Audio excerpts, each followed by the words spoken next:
Esta semana estudiaremos la unidad 4, materiales cementantes.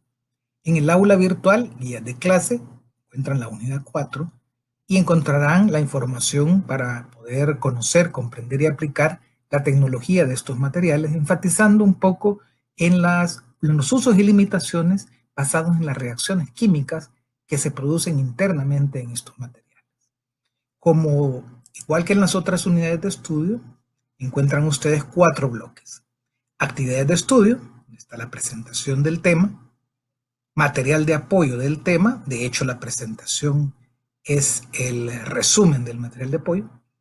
En este caso se acompaña de un video sobre la fabricación del cemento para que comprendamos cuáles son sus materias primas, ya que ellas determinarán al fin y al cabo las propiedades de ese producto que llamamos cemento o ese producto que llamamos cal o el yeso y en menor medida el asfalto. El asfalto lo retomaremos en los materiales poliméricos. Como actividad de investigación, averiguar marcas y tipos de cemento disponibles en El Salvador, para lo cual les pido que hagan un listado con el nombre del producto, la norma de fabricación y el proveedor. Estaremos tal vez limitados por la información que esté disponible en internet o por vía telefónica a los diferentes distribuidores. No se preocupen si no es una investigación exhaustiva. La idea es que ustedes averigüen y se acerquen un poco a la disponibilidad de este producto en El Salvador. Eso lo suben acá en este enlace, investigación sobre cemento en El Salvador, y les he agregado acá una guía de los cementos que probablemente ustedes encuentren en el mercado, al menos las marcas y algunos de los productos más importantes. Como actividad de aplicación tenemos una hoja de ejercicios donde del ejercicio 2 hasta el 21 correspondería a el estudio de los cementantes. Al final, y como siempre, una actividad de autoevaluación donde ustedes pueden verificar su aprendizaje del tema y volviendo a recordarles, esta actividad de evaluación, así como esta actividad de investigación, no tienen que enviarla. Es una actividad de autoformación, de autoaprendizaje, puesto que en esta modalidad virtual es crucial que el estudiante tome por sí mismo ese proceso de enseñanza-aprendizaje y nosotros, los docentes, apoyarlos como una guía, como un soporte y que antes del examen haremos algunas actividades de interacción, alguna videoconferencia para atender las dudas que puedan ustedes tener. Entonces, repitiendo, la unidad 4, materiales cementantes, hay actividades de estudio, una actividad de investigación sobre la disponibilidad del cemento en El Salvador, no tiene por qué ser obligación, usted lo sube acá y lo tenemos como una referencia, y parte, por supuesto, de lo que va a ser la evaluación de esta materia. Actividad de aplicación, una hoja de ejercicios, y actividad de evaluación, que es una autoevaluación sobre materiales cementantes. Conviene, antes que nada, recapitular sobre la unidad anterior, la unidad 3, calidad de los materiales de construcción, donde se habló de que la calidad y que llegamos a la conclusión que tiene que ver con parámetros de referencia. Tiene que haber una manera de medirlo para que pueda ser comparable, para poder determinar si tiene o no el nivel de calidad para determinada necesidad, ya sea esta explícita o implícita. El objetivo de la calidad, aunque son varios, para nuestro caso probablemente la satisfacción de los requisitos técnicos sea el más importante, aunque evidentemente la satisfacción del cliente y prevenir los reprocesos y hacer la mejora continua también es relevante. Un punto importante en esta parte de la unidad, en la parte de la unidad 3, es reconocer el concepto de controlar la calidad, que es básicamente esta parte de controlar los resultados de ensayos, y lo que es el asegurar la calidad, que es auditar los resultados. ¿Cómo lo podríamos poner en otras palabras? El control de calidad se va a basar en ensayos, nos llevará a resultados,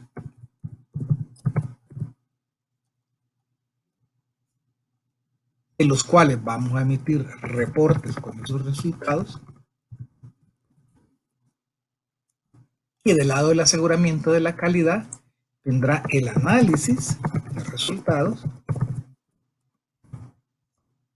vendrá también la parte de conclusiones, de aceptabilidad o no de esos resultados y esos procesos, y además, dentro del aseguramiento de la calidad van a existir recomendaciones que pueden ser correctivas cuando ya se cometieron los errores o pueden ser preventivas, que es lo que nos lleva entonces al concepto de mejora de procesos, hacer cada día mejor los procesos constructivos. La unidad 3 también habla de la diferencia entre calidad de la obra y calidad del proyecto. Conviene detenerse un poco a analizar por qué esa diferencia. En la práctica profesional generalmente lo utilizamos como sinónimo. Decimos, por ejemplo, voy a ir al proyecto, cuando en realidad vamos a ir a la obra. Esto en la práctica profesional, al final del cuento, pues no es tan relevante, sino que a nivel conceptual, para poder entender los cumplimientos de calidad de una obra y los cumplimientos de calidad de un proyecto. Veámoslo más detenidamente. En la construcción tenemos una fase de proyecto donde encontraremos toda una gama de documentos, como pueden ser planos, que son el reflejo de los diseños de los especialistas, de los arquitectos, ingenieros, etc. Especificaciones, especialmente las especificaciones técnicas, pero también encontraremos elementos como la parte de planificación financiera, lo que se va a llamar presupuestos. Y también la parte de la planificación del tiempo, que será el cronograma o también llamado programa de trabajo. También es parte del proyecto la organización del personal, al igual que todo el plan de suministros, porque los materiales no los llevamos todos de una sola vez. Y así habrán diferentes componentes de lo que va a ser un proyecto. Es todo el esfuerzo para poder encaminarse al final, que es este concepto de obra. Entonces, aquí en la obra, al final, lo que tenemos nosotros son materiales. Materiales colocados de una manera correcta, apropiada y una, digamos, un procedimiento en la debida proporción, y eso nos lleva entonces a que para poder pasar del proyecto a la obra hay que tener un proceso controlado. Aquí vendrá entonces toda una secuencia de pasos para poder lograr que los materiales sean colocados correctamente y en función de planos, especificaciones y demás diseños. Ok, entonces bajo esta perspectiva, obra y proyecto no es lo mismo, aunque muchas veces lo utilicemos como sinónimo.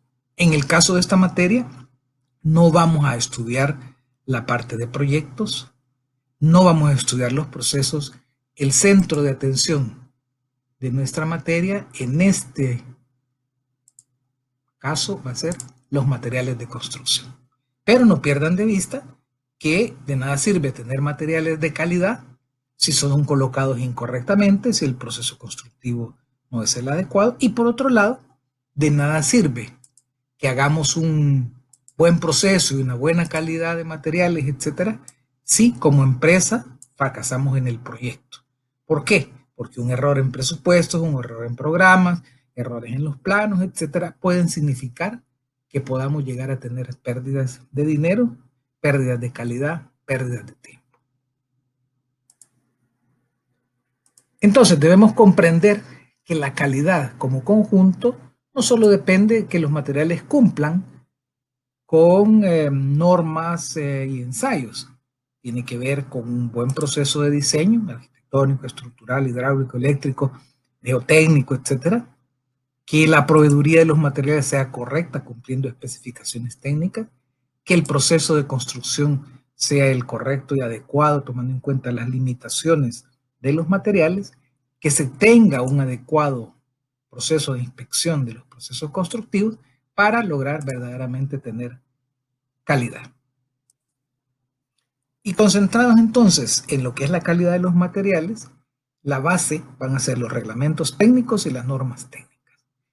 ¿Cuál es la diferencia? Que un reglamento técnico es por definición un documento, una disposición, una especificación que tiene la característica de ser de cumplimiento obligatorio. Distinto es el caso de una norma, donde el cumplimiento no es obligatorio. Entonces, al no ser obligatorio, pues no es que tengamos que ignorarlo, sino que muchas veces dentro de los proyectos mismos se hace referencia a determinadas normas. Por ejemplo, muy frecuentemente las normas ASTM. En El Salvador existe un sistema nacional de calidad donde regula la calidad no solamente de productos, sino también de procesos, productos alimenticios, etc. Y son dos organismos que básicamente ayudan en esta temática, que es el Organismo Salvadoreño de Reglamentación Técnica y el Organismo Salvadoreño de Normalización. El Organismo Salvadoreño de Reglamentación Técnica, o SARTEC, es el encargado precisamente de coordinar, adaptar o adoptar, actualizar y divulgar reglamentos técnicos de todo tipo. Y los reglamentos técnicos aprobados a esta fecha las pueden encontrar en este enlace que les dejo acá, que ustedes pueden verificar qué tantos reglamentos técnicos tenemos del área de construcción. Por otro lado, hay reglamentos técnicos adicionales como el reglamento de la seguridad estructural de las construcciones o el reglamento que conocemos como reglamento de OPAMS. Además está el reglamento a la ley de urbanismo y construcción.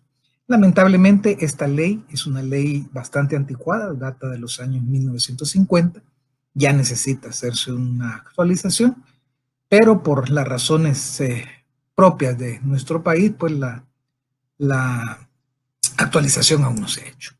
Por otro lado, la norma técnica, que también la encontramos en el organismo salvadoreño de normalización, hay algunas que están en el reglamento para la seguridad estructural de las construcciones, específicamente una que se llama norma técnica para el control de calidad de los materiales estructurales.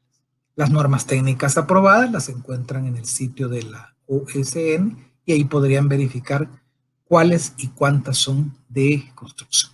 Generalmente estas normas técnicas de construcción son adaptaciones de las ASTM. Por eso en nuestro laboratorio preferimos hacer referencia a las ASTM, porque en estas normas técnicas nuestras pues no están todos los ensayos y en algunas ocasiones pues la norma original es más clara. En general, la normalización pretende una estandarización. Las ISO son un ejemplo de esa tendencia a nivel mundial. Y hay niveles de normalización mundial, regional, nacional o territorial, si fuera el caso. Y dentro de estas normas dijimos desde la vez anterior que una de las que más nos interesaba a nosotros son las ASTM.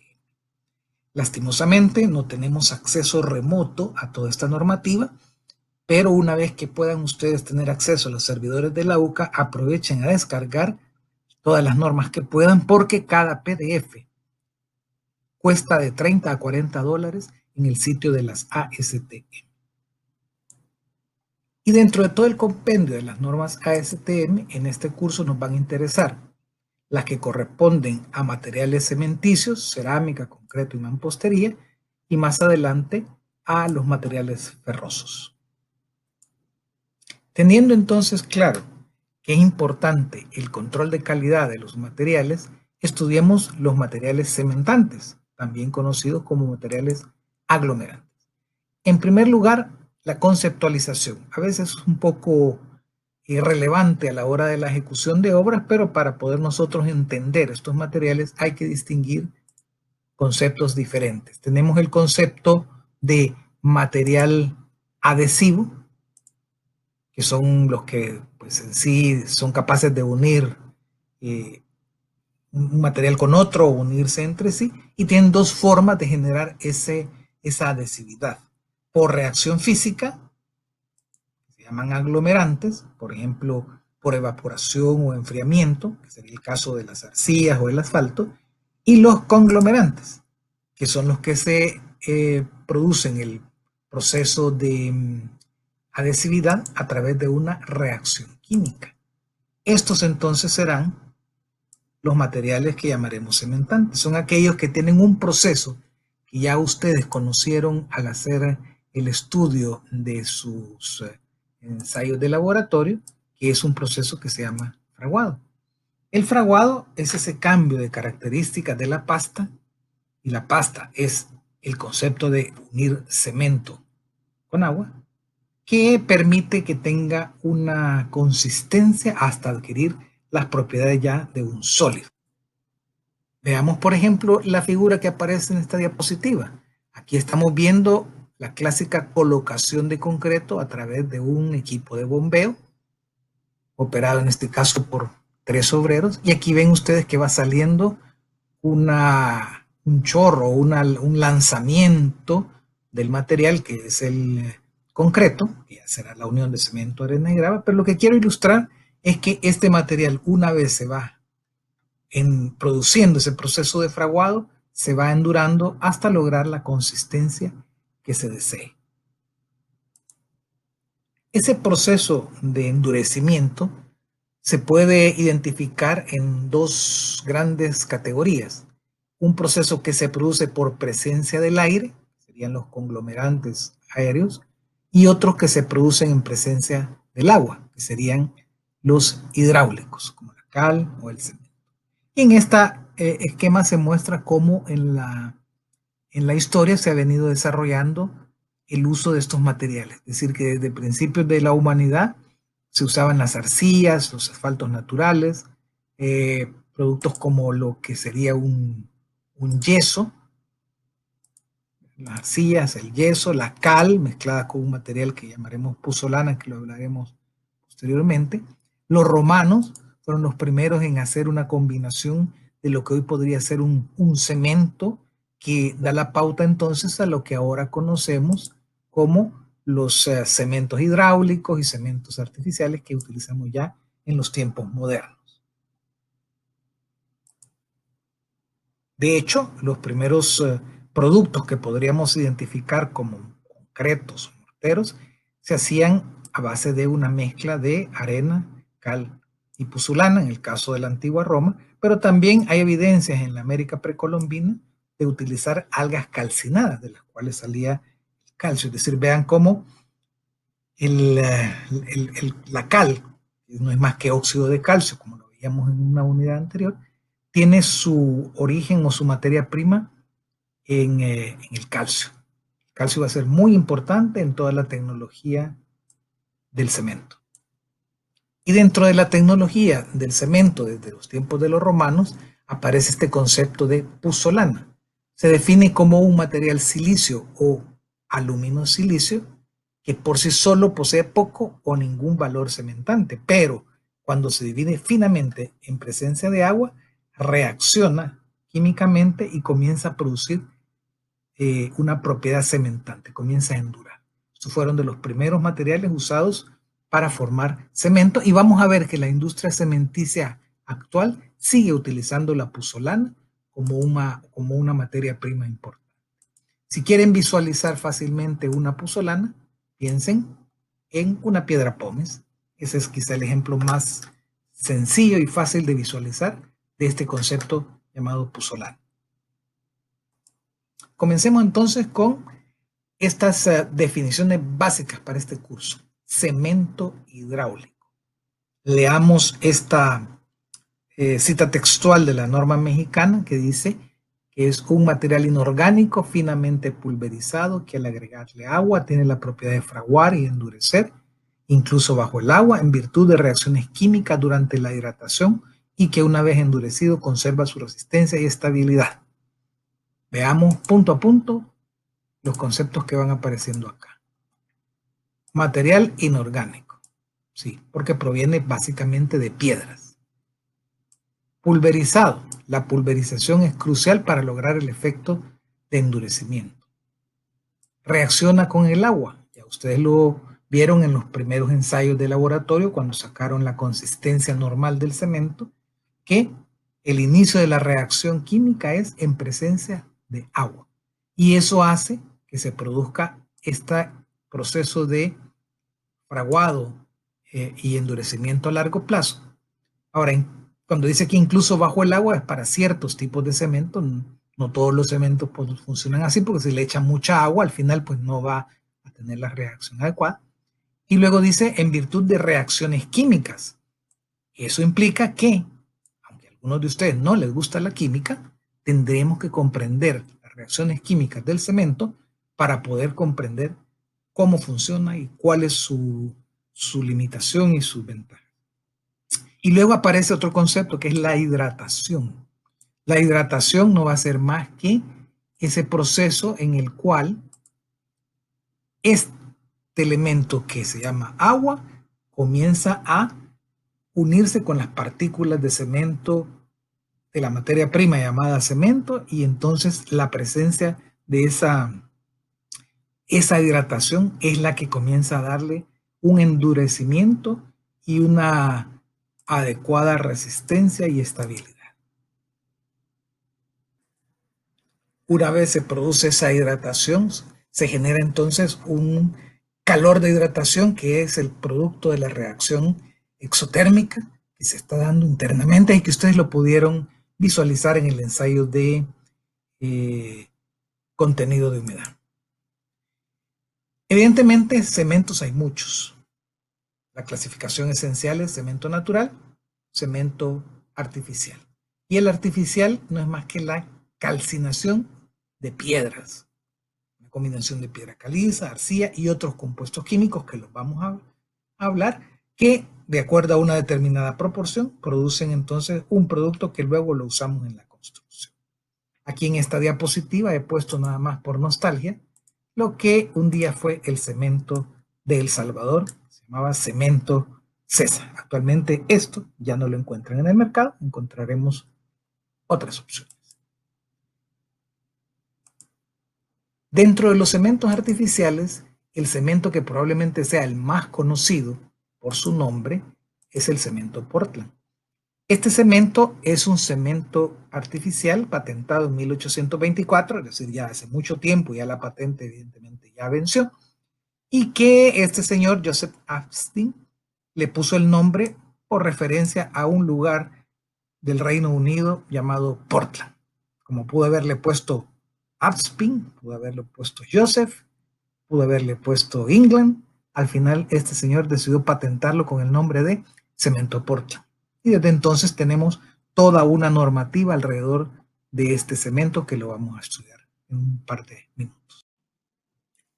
El proceso de fabricación de cemento lo pueden encontrar ustedes en un video que está en esta aula virtual, pero en general el proceso es que a partir de materias primas como piedra caliza, arcillas y limos, hay un proceso de trituración de estas materias primas, luego una prehomogenización, es decir, una separación por tamaños, luego viene un proceso de molienda, es decir, de trituración del polvo crudo, luego una homogeneización para que todas las partículas sean de tamaños similares, y luego está la parte crucial del proceso, que es la calcinación. Esto es un horno que trabaja a temperaturas muy altas y cuyo resultado es la obtención de una piedra artificial que se conoce con el nombre de clinker.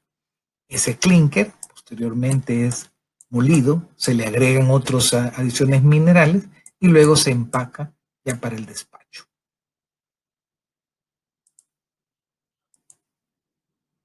El clinker es una piedra artificial como esta que se ve en la imagen, de un color gris oscuro, que es el resultado de la calcinación de las materias primas y que luego es molido con adiciones minerales que le dan ya las características finales a los diferentes tipos de cemento.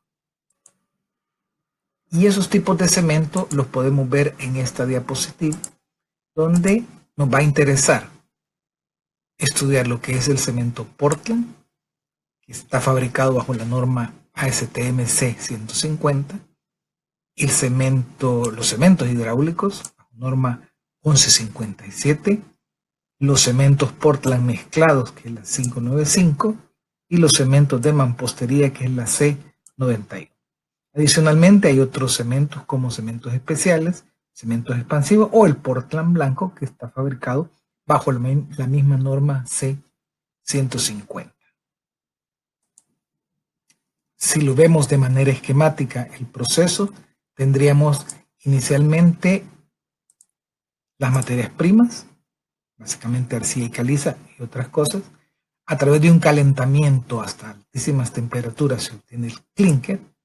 Después el clínker es pulverizado o más bien triturado con adiciones y con yeso, y entonces se obtiene ya el producto final, que es el cemento. Si se cumple con los requisitos químicos de la fórmula original del cemento Portland, entonces va a poder llevar ese nombre, Portland. Y esos requisitos químicos se encuentran precisamente en la normativa. Y aquí ustedes encuentran una tabla donde están los diferentes compuestos químicos y sus especificaciones de cantidad. Las sustancias químicas que componen el cemento son la cal, la sílice, la alúmina, el óxido de hierro, el óxido de magnesio, dióxido de sulfuro. Ojo con estos álcalis, porque estos álcalis van a ser productos que no quisiéramos tener en el cemento, pero que no hay forma de evitarlos. La química misma del cemento nos lleva a ello. Y luego agua y dióxido de carbono. Estas sustancias químicas, entonces, después de todos los procesos de trituración y calcinación, nos lleva a compuestos como el silicato tricálcico, el silicato dicálcico, el aluminato tricálcico y el aluminoferrito tetracálcico. No se preocupen mucho por esos nombres químicos, vamos a utilizar más bien las simbologías C3S o S3C, digamos si en español silicato tricálcico sería S3C, silicato dicálcico S2C, aluminato tricálcico A3C y el aluminoferrito tetracálcico AF4C.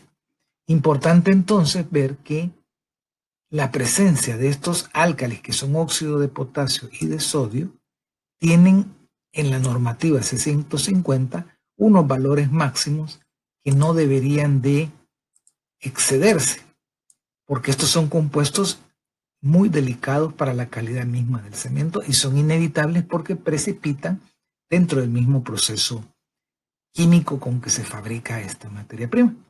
Y el otro compuesto que debemos tenerle cuidado serían a los compuestos básicamente de cal, que quedan como una cal remanente, inclusive la puzzolana, que también tiene unos valores de requisitos mínimos. Bueno, en realidad los requisitos mínimos son estos. Aquí tengo marcado los valores de unos resultados. Estos son entonces los requisitos químicos que nos impone la norma C150. Esta es entonces la receta. Estos son como los componentes y estos los valores límite para tener la receta del cemento Portland. Importante conocer que los compuestos a base de silicio son los que nos van a dar la resistencia. Observen que aquí está el silicato tricálcico, el silicato dicálcico, y estos son precisamente los responsables de la resistencia mecánica del cemento. El tener más o menos de estos compuestos nos da más o menos resistencia. La diferencia es que el silicato tricálcico aporta la resistencia a corto plazo, digamos durante los primeros días de vida de ese concreto, y el silicato dicálcico es más a mediano y largo plazo. Luego está el aluminato tricálcico. Este lo que hace es darnos velocidad en el fraguado. Ya ustedes han visto lo que es el tiempo de fraguado, que es ese proceso de endurecimiento inicial de la pasta cementicia, y entonces dependiendo de la cantidad de este componente va a ser la velocidad mayor o menor. ¿Y para qué queremos diferente velocidad? Por si queremos colocar el concreto más rápido y quitar los moldes más rápido. Luego está el aluminoferrito tetracálcico, que este contribuye muy poco a la resistencia y lo que hace es que reduce la temperatura de formación del clinker. Es decir, es un compuesto que ayuda a la fabricación del cemento. Y aquí tenemos entonces las limitantes que la norma C150 nos establece. Un límite máximo para los álcalis, que son el óxido de sodio y el óxido de potasio, máximo 0.6, y un límite máximo en las puzolanas, o las cal que pueda quedar remanente. Y entonces aquí viene una conclusión sumamente importante, y es que si no cumplimos con esos requisitos, entonces ese cemento ya no puede ser un cemento Portland, sino que será un cemento mezclado o un cemento hidráulico fabricado bajo otra normativa, no la C150. Los tipos de cemento Portland, que dependerá de cuánto compuesto silicatado o cuánto compuesto de aluminio se le coloque, genera entonces una gama de productos, básicamente 6 tipos, numerados del 1 al 5, y el Portland que se llama con inclusores de aire. Observen entonces que dependiendo del tipo se da el manejo entre el calor de hidratación y la resistencia a los sulfatos. El tipo 3, por ejemplo, alta resistencia rápida. Tipo 4, bajo calor de hidratación. Tipo 5, alta resistencia a los sulfatos, y así sucesivamente. Aquí el punto es, ¿para qué nos sirven estos cementos? Vamos viéndolo uno a uno. El Portland tipo 1, que sería entonces el de uso normal, es digamos, el clásico que se ha usado por mucho tiempo. Ahora, aquí el tema es que sea Portland tipo 1, fabricado bajo norma C150. Más adelante vamos a ver, en el mercado se encuentra otro cemento que es el cemento tipo GU, que puede ser equivalente al Portland tipo 1, pero no cumple los mismos requisitos químicos. Luego tenemos el Portland tipo 2, que es de moderado calor de hidratación y moderada resistencia a los sulfatos. Esto se usa cuando va a haber existencia de sulfatos, ¿verdad? O en estructuras de volumen considerable.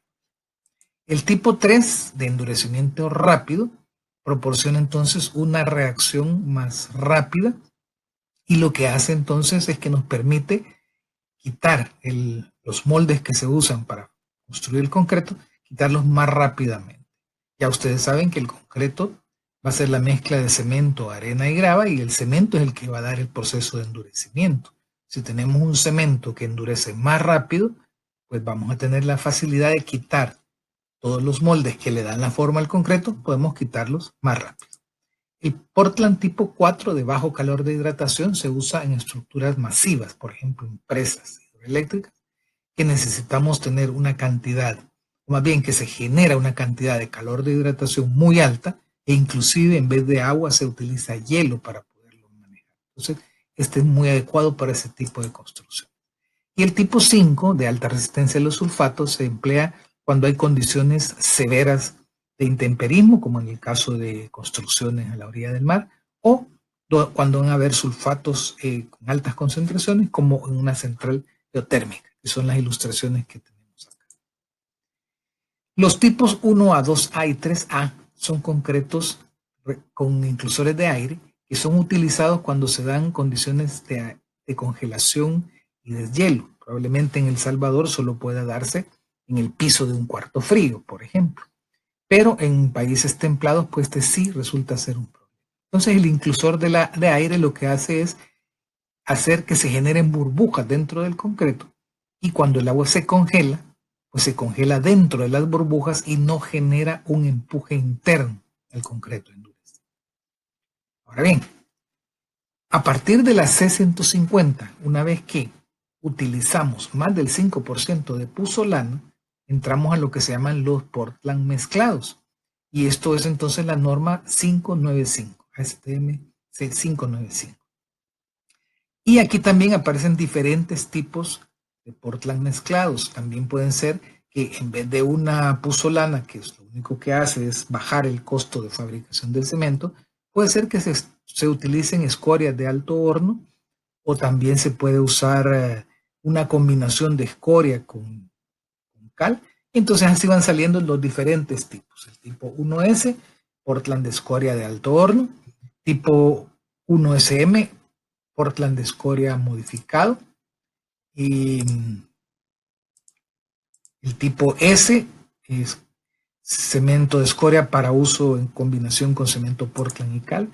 Tipo IP, una mezcla de Portland puzzolana. Tipo P, Portland y puzzolana para uso en altas resistencias tempranas. Y tipo 1PM, Portland puzzolana modificada. Estos serían entonces los ASTM 595. Y llegamos entonces a lo que se llaman cementos hidráulicos, que son los que se fabrican bajo la norma C1157. Esta norma data desde 1992 y es aplicable para cementos hidráulicos en general, que pueden ser incluidos los Portland mezclados, pero lo importante acá es que es una especificación basada en requisitos de rendimiento. Y la clave del asunto está en que no hay restricciones en la composición química del cemento ni en el uso de las adiciones minerales. Esto quiere decir que es un cemento que puede tener tan buen rendimiento como el Portland sin necesariamente cumplir con la fórmula química del Portland. Si lo vemos históricamente, el primer cemento industrial es el cemento Portland. Una vez que la patente del señor Aspin pues venció, ya cualquiera que tenga la tecnología puede fabricar el cemento Portland, ponerle el nombre Portland, siempre y cuando lo haga bajo los requisitos de la C150. Posteriormente, y para bajar costos de fabricación, aparece la C595, que define lo que se llama un cemento Portland mezclado. Sin embargo, limita la puzzolana hasta valores del orden del 15%. Luego, a finales del siglo XX, aparece la 1157, que redefine el concepto de cemento mezclado de la siguiente manera, y aquí creo que está la clave del asunto. Dice que son 2 o más ingredientes inorgánicos que contribuyan a las propiedades del cemento con o sin otros ingredientes y adiciones minerales. En otras palabras, cualquier cosa se puede agregar para fabricar un 1157, evidentemente partiendo de piedra caliza y arcillas. Y entonces tenemos una gama de cementos bajo la norma 1157, y aquí está el tipo GU, que es de uso general, que es, digamos, el parecido al Portland tipo 1, pero no es igual. El tipo HE, que es de alta resistencia temprana, y aquí ustedes pueden ver las marcas más usadas en El Salvador. Ni modo, vamos a hacer comercial a lo que es la industria, la empresa Lafarge Holcim, que tiene entonces un tipo GU y tiene tipo HE. Y ya vamos a ver para qué sirve cada uno de estos. Además del GU, existe el tipo MS, que es moderada resistencia a los sulfatos, el HS, que es alta resistencia a los sulfatos, el MH, que es moderado calor de hidratación, y el LH, que es de baja calor de hidratación.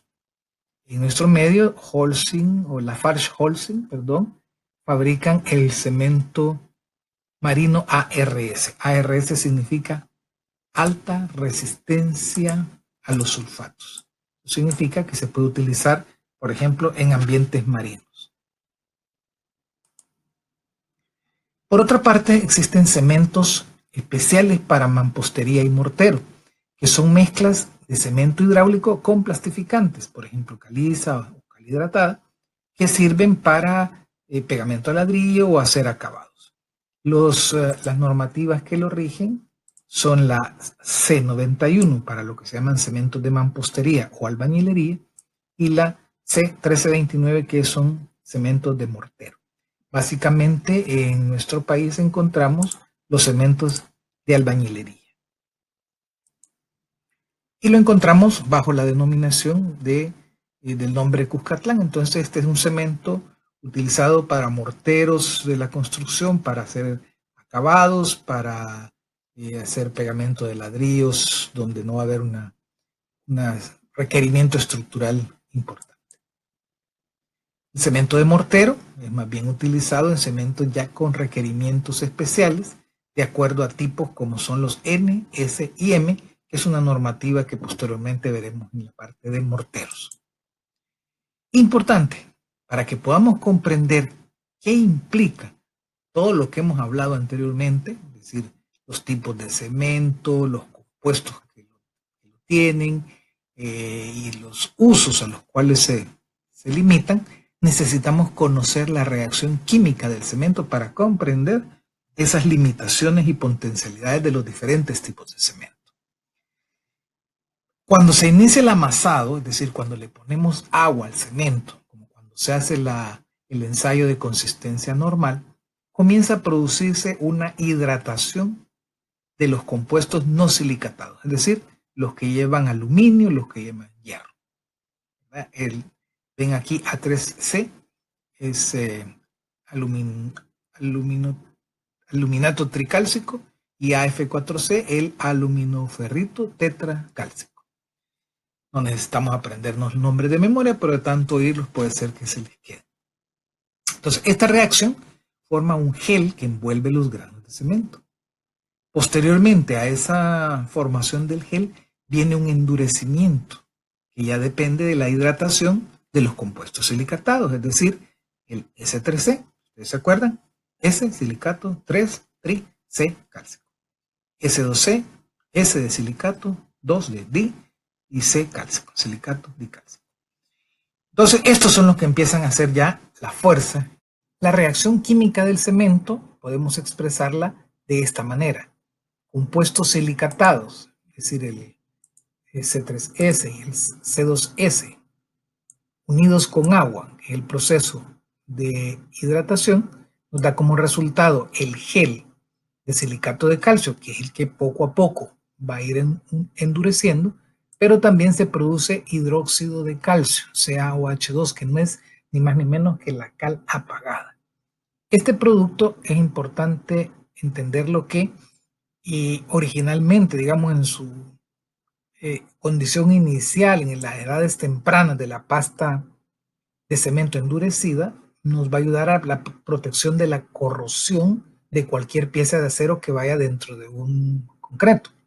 Pero con el tiempo y en presencia del dióxido de carbono que se encuentra en el medio ambiente, produce un fenómeno inconveniente que se conoce con el nombre de carbonatación. Esto evidentemente va a producir un daño dentro del cemento endurecido y nos va a poner en duda la durabilidad de un concreto.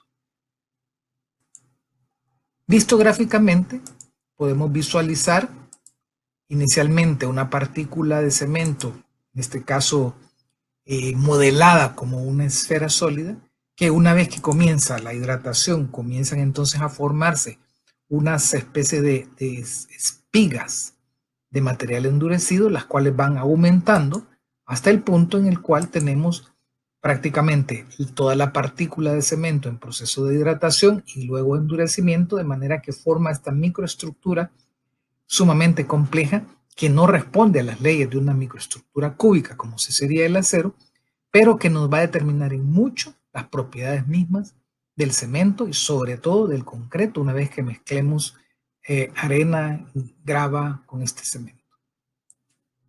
Es por tanto indispensable que estudiemos la relación agua-cemento como esa cantidad de agua en peso relacionada con la cantidad de cemento. Y es importante no olvidar que la relación es en peso y no en volumen. Esta relación agua-cemento la vamos a identificar con el símbolo A sobre C. Y va a ser uno de los parámetros que van a definir la resistencia a esa pasta cementicia, puesto que interviene en la interrelación química de los productos de hidratación. Sin mucho análisis químico ni mecánico, podríamos pensar que una baja relación agua-cemento significa que hay menos agua por cantidad de cemento y que por lo tanto tendremos una mezcla espesa.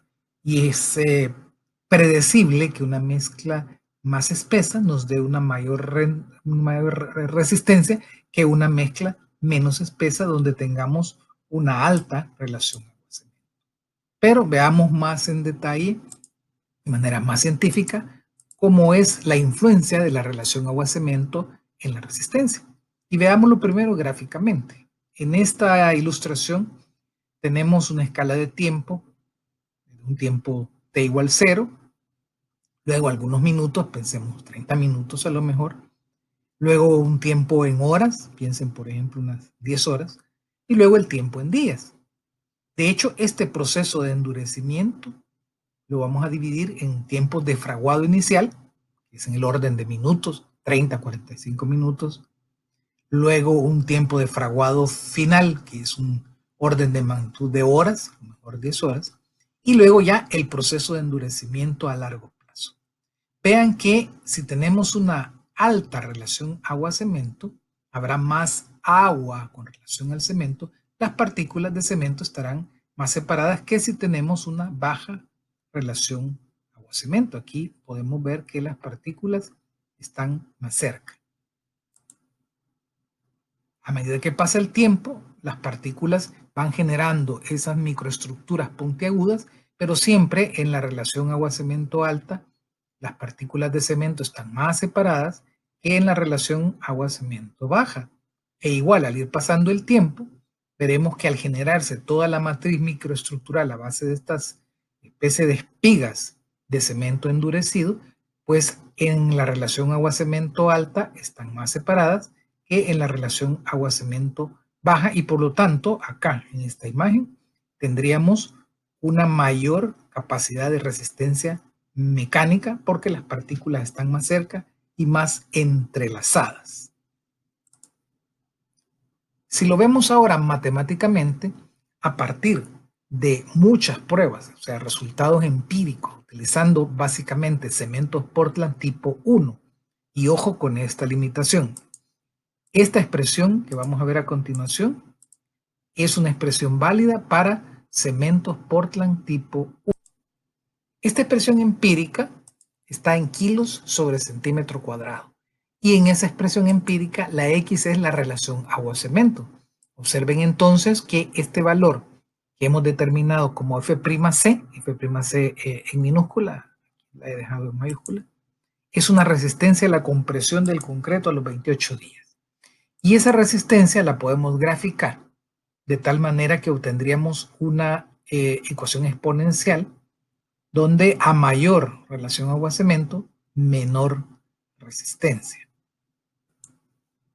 La medición normalizada de esa resistencia se hace a partir de la norma ASTM C39, que ustedes van a visualizar más adelante en los laboratorios, en la cual un cilindro de determinadas medidas, cilindro de concreto, por supuesto, determinadas medidas de diámetro y de alto, es sometido a una prueba de compresión, de tal manera que medimos la fuerza de compresión que se obtiene al hacer el ensayo y se divide entre el área de la sección transversal y eso da un esfuerzo.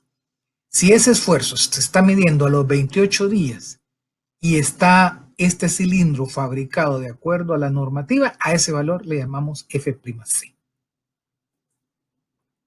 Esa ecuación empírica F'C igual a 985 sobre 27 elevado a X, donde X es la relación agua-cemento, la podríamos graficar fácilmente colocándole distintos valores de X, es decir, valores de relación agua-cemento de punto 1, punto 2, punto 3, etc. Y verían ustedes que vamos obteniendo valores cada vez más bajos de resistencia. Para punto 1 tenemos 708 kilos centímetro cuadrado y para punto 7 pues ya estamos por 98 kilos centímetro cuadrado. Si ustedes pusieran 0 como relación agua-cemento, evidentemente tendrían un resultado infinito, pero eso es evidentemente imposible. Primero porque tener una relación agua-cemento igual a 0 significaría no ponerle agua y no ponerle agua es no tener reacción química. E igual, en el otro extremo, si ponemos un valor X infinito, pues el valor de resistencia tendería a ser 0. Eso lo vemos si con esos valores pues graficamos. Y entonces aquí tienen la validación de la ecuación que veíamos anteriormente, donde, para que tengan ustedes una idea, una resistencia típica que usamos en El Salvador anda en 210 kilos centímetro cuadrado, que si nos viniéramos acá a la ecuación, pues andaría bajito de 0.5, probablemente 0.47. A nivel microestructural, también podemos observar el efecto de la relación agua-cemento. En esta gráfica tenemos las primeras imágenes en la parte superior, lo que sería una pasta fresca, es decir, partículas de cemento envueltas en agua, y vamos variando la relación agua-cemento, 0.65, 0.45, 0.25. Observe que gráficamente podemos visualizar que a mayor relación agua-cemento, pues hay más agua que si tenemos menos relación agua-cemento. Entonces ven ustedes que la relación 0.65 como más diluida y la relación 0.25 una mezcla más densa. Esperaríamos en consecuencia una mayor resistencia. Cuando ya ha endurecido el concreto, más bien la pasta cementicia, pues viéndolo en esta gráfica, si el cemento hidratado fuera de color blanco, con alguna textura alrededor, veríamos que a menor relación agua-cemento tenemos más cemento hidratado que cuando tenemos mayor relación agua-cemento. También es importante observar que cuanto más agua tengamos, más posibilidad de poros, son estos espacios negros, mayor cantidad de porosidad vamos a tener. Por lo tanto, en una relación agua-cemento baja, esperaríamos tener menos porosidad, es decir, una pasta cementicia más compacta. Aunque no querramos, y no importando tanto la relación agua-cemento, siempre se va a formar hidróxido de calcio y otro compuesto que se llama metringita, que ya vamos a discutir a continuación.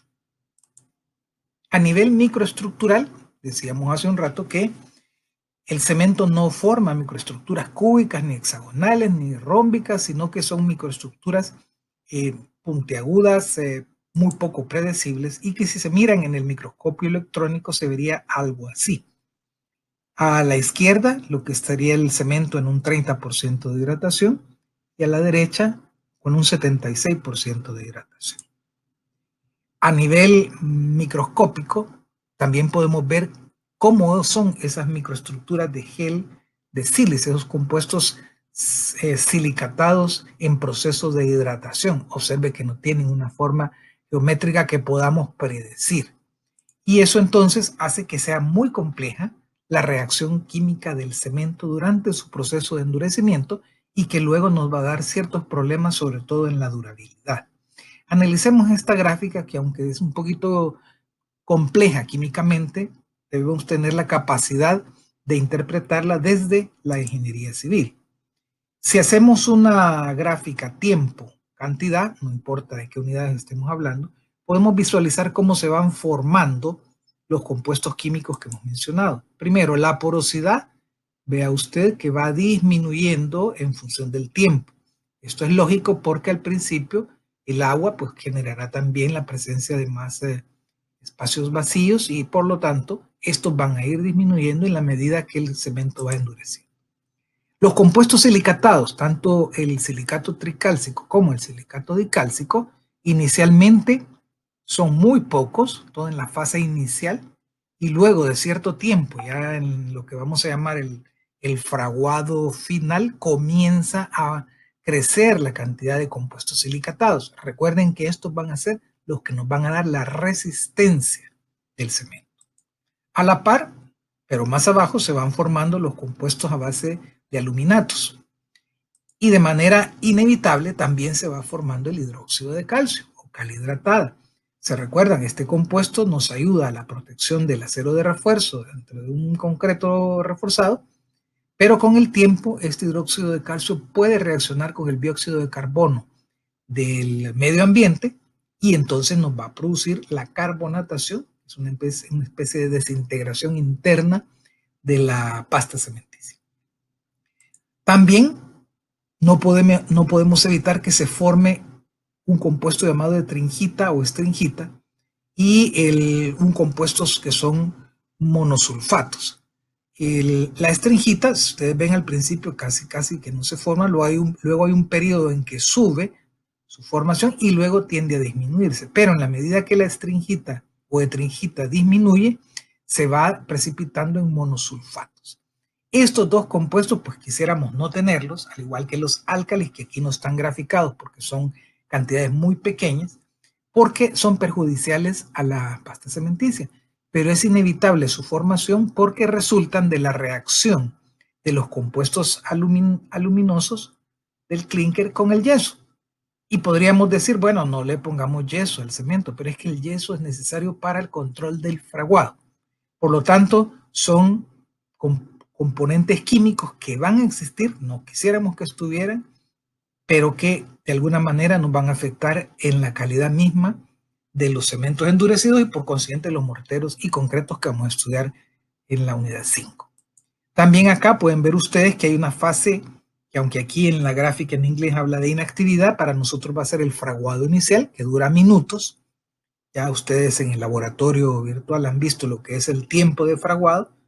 El tiempo de fraguado inicial es cuestión de minutos, el tiempo de fraguado final ya se trata de horas y luego viene el endurecimiento a largo plazo. A nivel microscópico, aquí está mostrado cómo sería en el fraguado inicial, qué es lo que va ocurriendo a medida que se da el fraguado final. Observen cómo se van creando estas estrías, estas microestructuras puntiagudas y se van entrelazando de tal manera que cuando ya tenemos el cemento endurecido, tenemos una matriz sumamente rígida y sumamente resistente a la compresión. Ojo, a la compresión. Ya vamos a ver qué le pasa en tensión. Por otra parte, conviene que entendamos que, así como la relación agua-cemento nos produce un efecto de endurecimiento y de resistencia, las adiciones minerales que le pone el fabricante del cemento a su proceso de fabricación puede mejorar, pero también puede eventualmente afectar a las características del cemento y por consiguiente los concretos y morteros que hagamos. Entendamos que las adiciones minerales son de dos tipos, activas e inactivas. Las activas son, digamos, componentes minerales que el fabricante le puede poner para bajar su costo de fabricación sin afectar la calidad de reacción y endurecimiento y resistencia. Aquí hay algunas que se llama de hidraulicidad latente, como la escoria de alto horno. Esto es ni más ni menos que las capturas de los hornos en los que se fabrica el acero. Ahí son partículas de hierro prácticamente que al agregarlas a la matriz cementicia pues nos va a dar una, digamos, capacidad de resistencia. Y otras adiciones que son puzolánicas. Las puzolanas, que también pueden ser cenizas volantes o humos de sílice, que son productos que resultan del proceso de generación de energía eléctrica a partir de la quema de combustible fósil. Algunas plantas eléctricas funcionan quemando, qué sé yo, no es queroseno, pero eso es un producto derivado del petróleo. Entonces, esos productos, así como las puzolanas, pueden utilizarse como adiciones minerales y le dan ciertas características al cemento o bien le bajan el costo de fabricación a la cementera. Ojo, estas adiciones minerales no se las pone el constructor, se las pone el que fabrique el cemento. Otra cosa va a ser lo que vamos a llamar en la unidad 5, que le vamos a llamar aditivos químicos. Estas son adiciones minerales. Y luego están las que realmente nos van a dar problemas en la construcción, que son las adiciones minerales inactivas, que son básicamente rellenadores, aquí le llaman filler en inglés, rellenadores a base de cal, a base de exceso de puzolanas, materiales limosos, etc. Recuerden entonces que cuando estamos bajo la norma C150 del cemento Portland, las adiciones inactivas están sumamente controladas. Pero cuando estamos ante la fabricación de cementos hidráulicos bajo norma 1157, no hay control, no hay receta, no hay límite para las adiciones minerales inactivas. Ojo con ese detalle. La presencia de adiciones activas harían que la curva de endurecimiento de un cemento puro sin adiciones se levante un poco. Observen que esta curva está mostrándonos tiempo en el eje X y resistencia a la compresión en el eje Y. Esta resistencia a la compresión para el cemento no se mide en cilindros como lo que hablaba antes del F'C, sino que se mide en cubos de 2 pulgadas, que es otra normativa para medir la calidad del cemento. Entonces, si tenemos adiciones inertes, pues evidentemente lo que ocurre es que la curva tiende a bajar con respecto a lo que sería un cemento sin adiciones. También, si lo vemos a nivel esquemático, pero microestructural, a partir de lo mismo que hablamos anteriormente, de que el cemento va hidratándose y se va endureciendo y formando microestructuras puntiagudas, si imaginásemos 3 granos de cemento en proceso de endurecimiento, o si quieren ustedes ya endurecido, y le colocáramos filler no reactivo, estos puntitos rojos en el diagrama, y lo sometemos a compresión, evidentemente la presencia de este filler no reactivo pues no le va a disminuir la resistencia, al contrario, puede ser incluso que le aumente. Pero el problema es cuando esa misma pasta cementicia endurecida la sometemos a fuerza de tensión. Entonces estamos tratando de separar las partículas y en consecuencia ahí sí los granos de filler no reactivo nos van a hacer menos resistente esta pasta cementicia y en consecuencia este cemento va a ser más fácilmente dañado por fuerzas de tensión. Y si usted piensa por un momento que la fuerza de tensión lo que genera es un agrietamiento, entonces puede entender fácilmente por qué los productos cementicios fabricados con cementos con filler no reactivo tienden a ser más agrietables que los productos fabricados con un cemento sin filler no reactivo, es decir, con un control de la cantidad de estos fillers, la cantidad de pozolanas, como es el caso del Portland, fabricado bajo la norma C150. Para finalizar la discusión del cemento, tenemos acá un listado de normas, muchas de ellas las estamos viendo en el laboratorio, para medir una serie de parámetros de resistencia a la compresión, de finura, tiempo de fraguado, la reacción álcali agregado que la hacemos a través de la expansión en autoclave, etc. Hablemos ahora del yeso. El yeso es un material conglomerante que resulta de deshidratar y pulverizar una piedra natural llamada algés o piedra de yeso, que es básicamente un sulfato de calcio hidratado, es decir, sulfato de calcio más moléculas de agua. Y la diferencia esencial con el cemento es que endurece en contacto con el aire. Siempre es un proceso de fraguado, pero no es el agua en sí quien le da la reacción química, sino el aire. Evidentemente el agua se necesita para poder generar una pasta que pueda ser fácilmente colocable. El algés en estado puro es incoloro o blanco, pero dependiendo de las impurezas que tenga puede tomar diferentes coloraciones como se muestra acá en esta figura.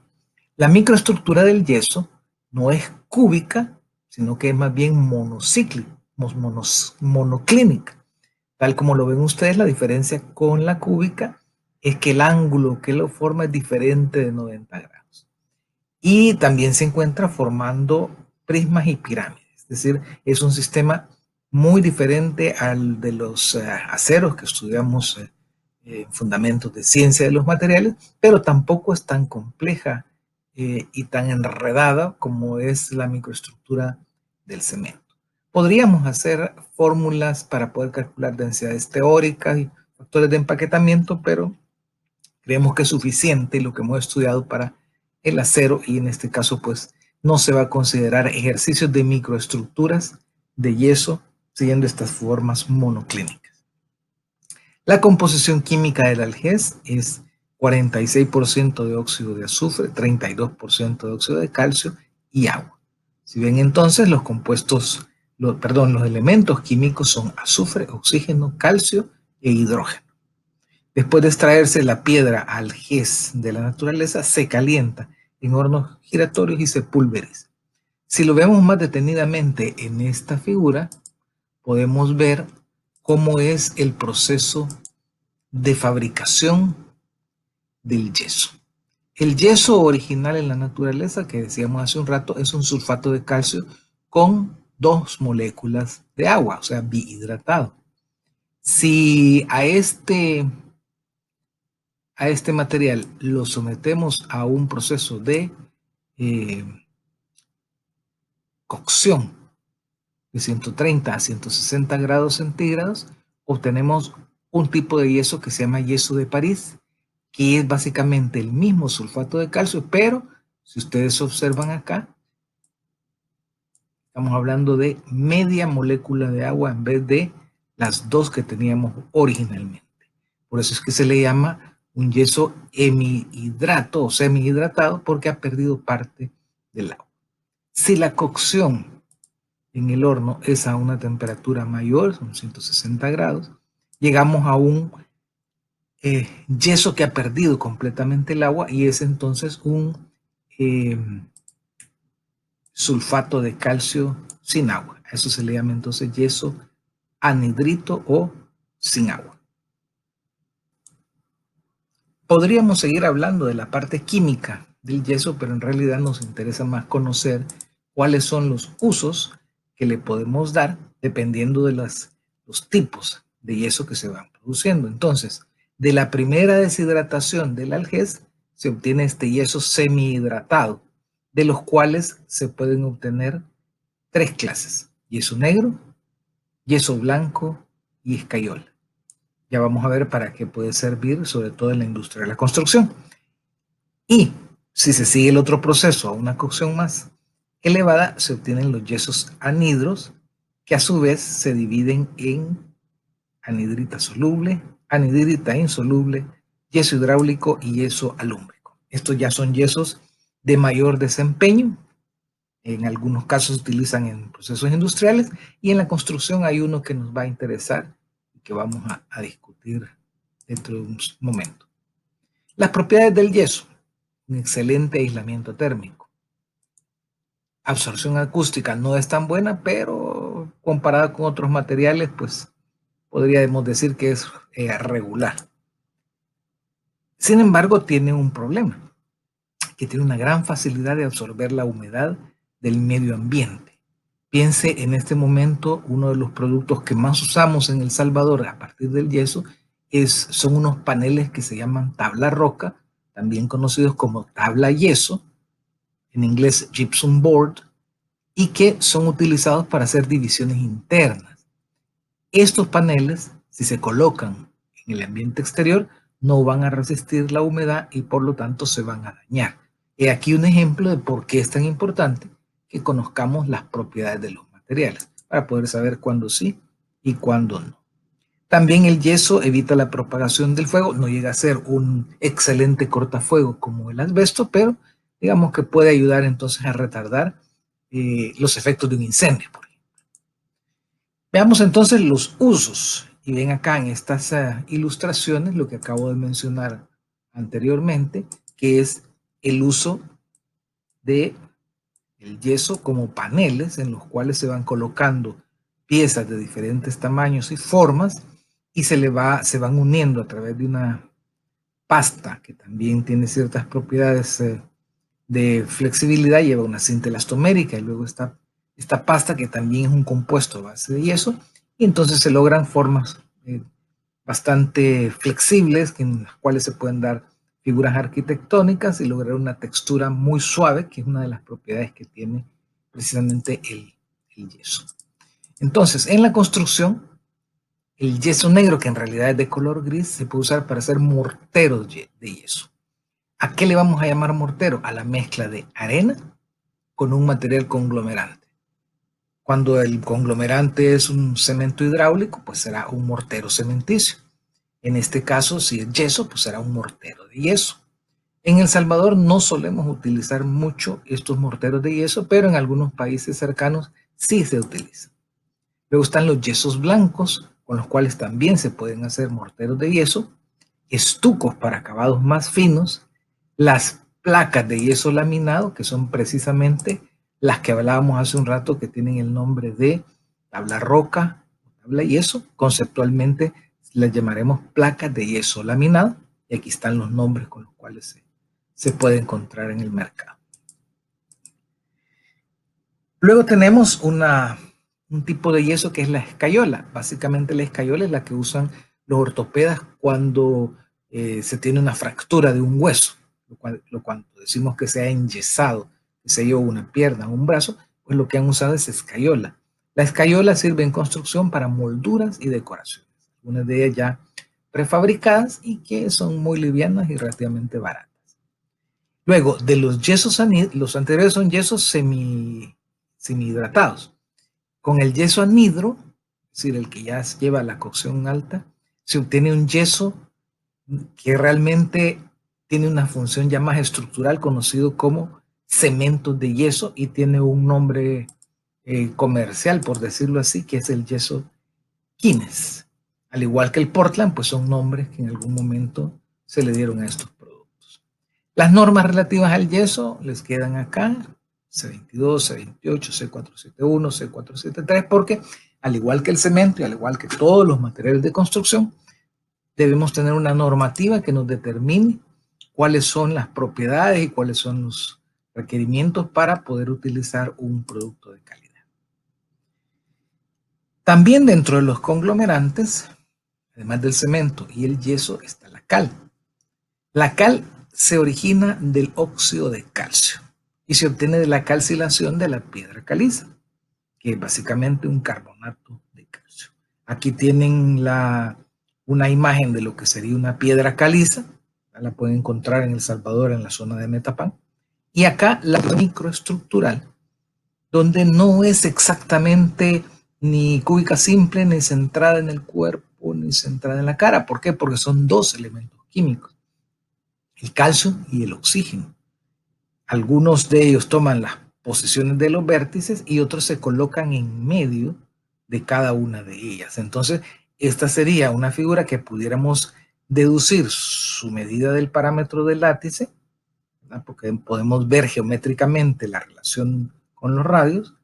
Podríamos calcular el número de átomos y podríamos calcular su densidad teórica y su factor de empaquetamiento, pero no aplicando las deducciones que tenemos de las cúbicas simples, centrada en la cara o centrada en el cuerpo. Si analizamos la química de la cal, vamos a ver que ocurren fenómenos sumamente interesantes. Todo parte de la piedra caliza, que es un carbonato de calcio. Cuando a esa piedra caliza se le aplica una cocción en horno, entonces ocurre un proceso en el cual el CO2, que es parte de la piedra caliza, se pierde y lo que queda entonces es CaO, también conocido como cal viva. Químicamente se le llamaría óxido de calcio. Si a este óxido de calcio le agregáramos agua, que es entonces lo que se conoce con el nombre de apagar la cal, tendríamos este proceso en el cual estaríamos liberando energía, y a este óxido de cal, CaO, se le agrega agua y lo que obtenemos es hidróxido de calcio. A este hidróxido de calcio entonces se le va a conocer con el nombre de cal apagada. ¿Se acuerdan que hablamos ya de la cal apagada o hidróxido de calcio cuando hablamos de la reacción química del cemento? Bueno, pues acá vemos nuevamente el fenómeno que si esta cal apagada se expone al aire, entonces entra en contacto con el CO2 y lo que nos lleva entonces es a obtener nuevamente la piedra caliza. Entonces observe qué paradoja, que partiendo de la caliza llegamos a la cal viva, de la cal viva a la cal apagada, y si hay contacto con el dióxido de carbono, de la cal apagada regresamos al carbonato de calcio. Este proceso de pasar de la cal apagada al carbonato de calcio es lo que conocemos como carbonatación, que si bien es cierto, en el uso de la cal nos permitiría obtener, pues, darle forma a esta piedra caliza, es decir, se transforma en cal viva, después en cal apagada, y luego le damos una forma para, qué sé yo, un mortero, una pieza o un revestimiento, entonces obtenemos un producto sólido que tiene cierto nivel de resistencia. Pero cuando esto ocurre dentro de la matriz cementicia, entonces este carbonato de calcio creado dentro de la matriz cementicia, dentro de un elemento de concreto, pues va a producir una zona más débil que nos puede llegar a afectar la durabilidad. La cal que utilizamos en construcción es básicamente la cal apagada. Prácticamente el hidróxido de calcio que va endureciendo lentamente por acción del dióxido de carbono, también conocida como cal aérea. Si esa cal aérea contiene un poco de óxido de magnesio, entonces se vuelve una pasta más untuosa, más blanda, más fina, siempre y cuando permanezca en sitios húmedos y fuera de contacto con el aire. Entonces esta ya se nos dificulta un poco más en la construcción. La cal magra ya lleva más del 5% de óxido de magnesio y entonces ya al añadir agua forma una pasta gris que si bien es cierto y puede ser aplicable, pero es poco trabajable y desprende más calor que las cales grasas. Entonces eso nos lleva a la cal hidráulica, que es una modificación de la cal apagada porque se le agregan arcillas y alúminas. Durante la cocción, entonces van apareciendo silicatos y aluminatos. Y cuando yo digo silicatos y aluminatos, inmediatamente recordaríamos la química del cemento, que son básicamente silicatos y aluminatos. Quiere decir que esta cal hidráulica se va acercando más a lo que es el cemento. Al fin y al cabo, el cemento viene también de la piedra caliza, solo que agregándole precisamente arcillas y alúminas. Entonces, eso lleva al índice de hidraulicidad, que definitivamente determina el tiempo de fraguado y que establece criterios en los cuales el índice de todos los compuestos silicatados y aluminatos en el numerador con respecto a el óxido de calcio y el óxido de magnesio. Es decir, que cuanto más compuestos silicatados tengamos, mayor será el índice de hidraulicidad. Y si ustedes miran, cuando este índice es mayor que 0.5, ya esta cal prácticamente es